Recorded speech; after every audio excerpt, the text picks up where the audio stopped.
Hello there everyone, welcome to the channel if you're new, welcome back if you aren't. I'm EDJ, and now we are going to be we learned about, Romans, their original phalanxes, their, manifolds, their cohorts,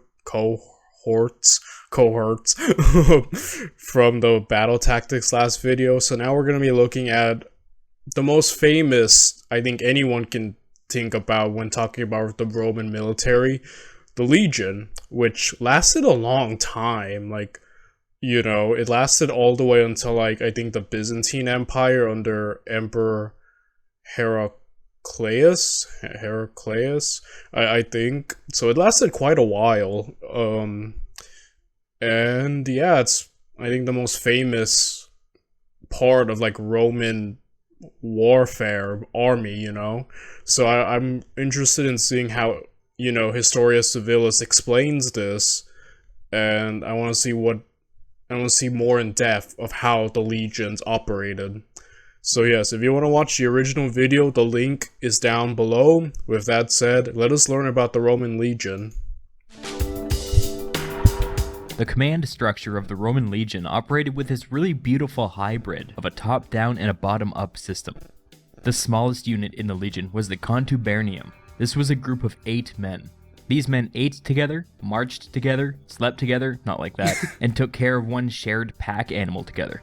One of our sources writes about a military tradition where men paired off with another member of their contubernium. These men would watch each other's backs during battle, go on guard duty together, and if one of them were killed, the other would contact their families and hold a funeral service.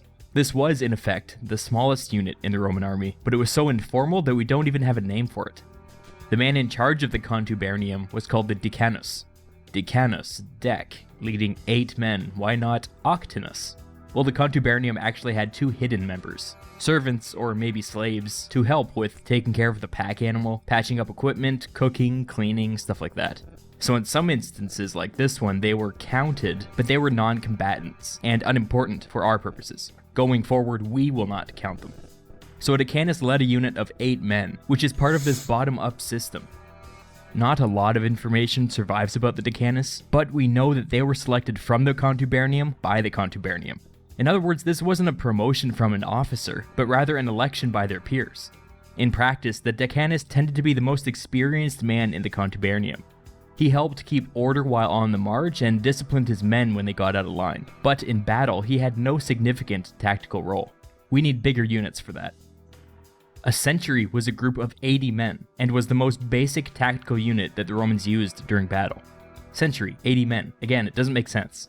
Remember how the contubernium had 8 soldiers and 2, let's call them helpers? Well, that naming inconsistency carries forward. A century consisted of 10 contubernia, meaning there were 80 soldiers and 20 helpers total. A century was the smallest organizational unit that fought as one. Each had their own standard, their own traditions, and soldiers would openly joke about how certain centuries were better than others. A century was commanded by a centurion. There were 59 centurions per legion, and these were the career officers of the Roman army. This position was very much top-down, because centurions were promoted directly by their superiors, and once promoted they held life and death power over the men in their century. Every centurion had an optio, or second in command. These men were in charge of the training and discipline of the century, and could take over for the century if it became necessary.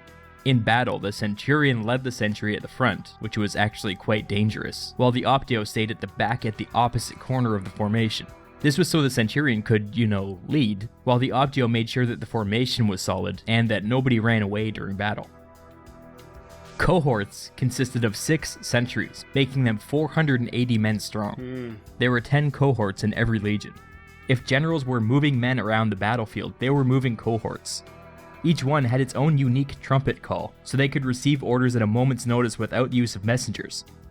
Here's another bottom-up system, and this one is really interesting. There was no dedicated commander of a cohort, but there was an institutionalized command structure. Of the 6 centurions in the cohort, the most experienced centurion would automatically assume command of the entire unit, while the other 5 would fall into subordinate positions and act as advisors to the lead centurion. To be clear, every centurion still commanded their own separate century, it's just that the lead centurion also issued orders to the rest of the cohort. If a lead centurion was transferred or went into retirement or was killed, the roles would automatically shift around, and the next most experienced man would get the job. It's this really unusual system where cohorts were incredibly important to the legion, but command had nothing to do with how they governed themselves. Now, everything I said before about cohorts is true, except none of it applies to the first cohort in every legion. The first cohort was always its own unique thing. They consisted of 5 special double-strength sentries. The cohort itself wasn't double-sized, but it had 5 double-strength sentries instead of the normal 6. This meant that the first cohort had 800 men, making it 60% larger than cohorts 2 through 10. Since every centurion in this cohort commanded 160 men rather than 80, they were seen as special. They outranked normal centurions from every other cohort. Transfer into and out of the cohort was a command level decision, which meant that the first cohort, unlike the other ones, was to an extent controlled by the higher ups. Belonging to the first cohort was extremely prestigious, even if you were a low level grunt.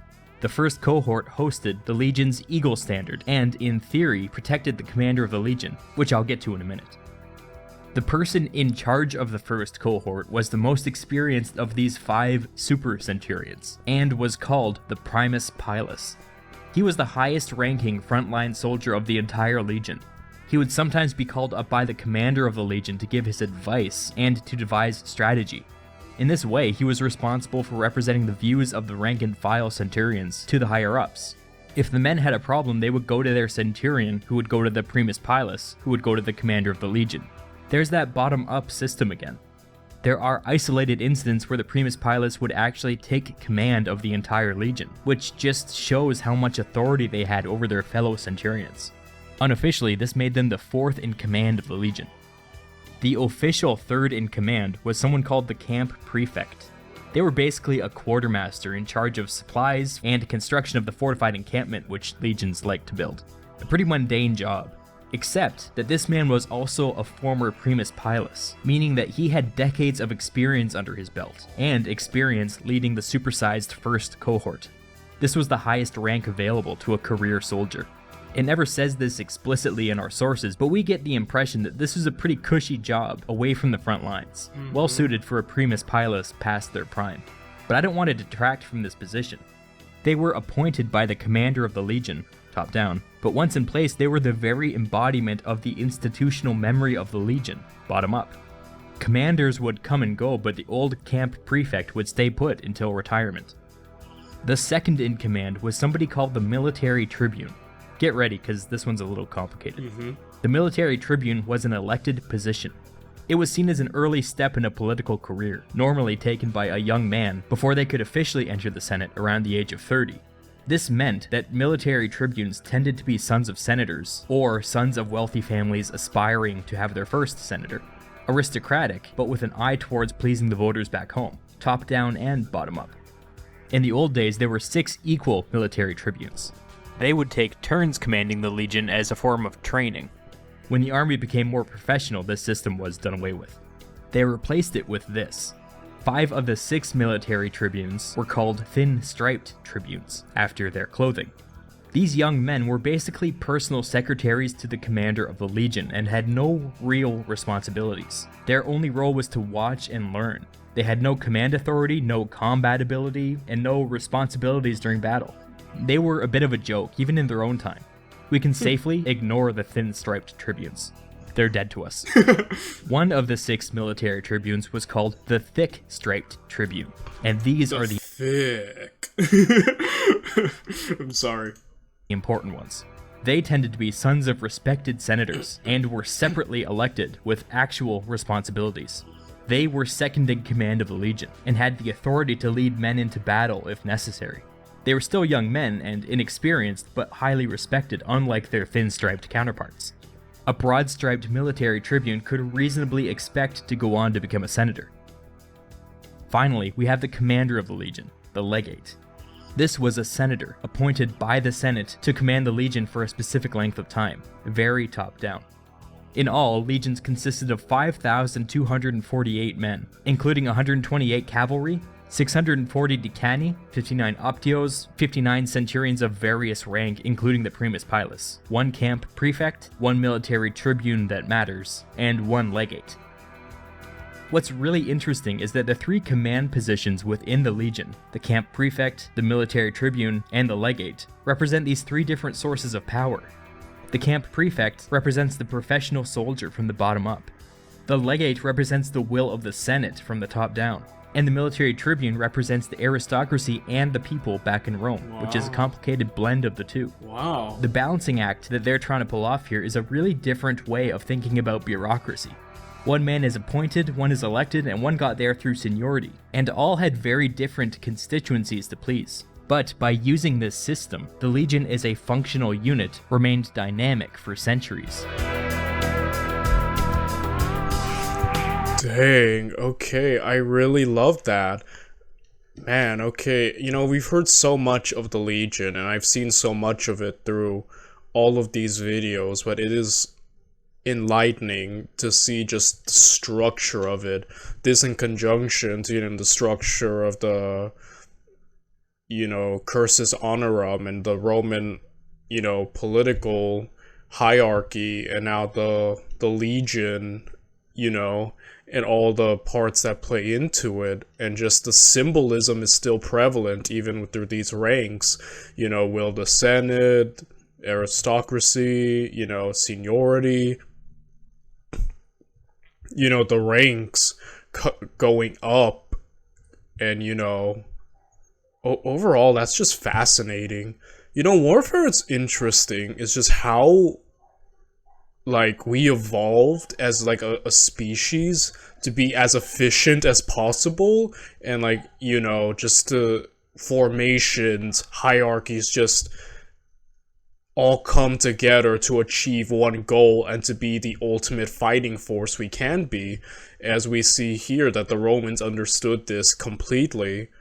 And that is just interesting. That gives me so much more perspective of just how the hierarchy of the Legion works and what each part plays and how it all plays into, like, you know, battle. Overall, just another great enlightening video that I really love.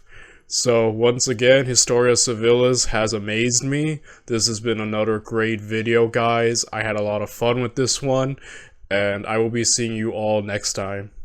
Bye, everyone.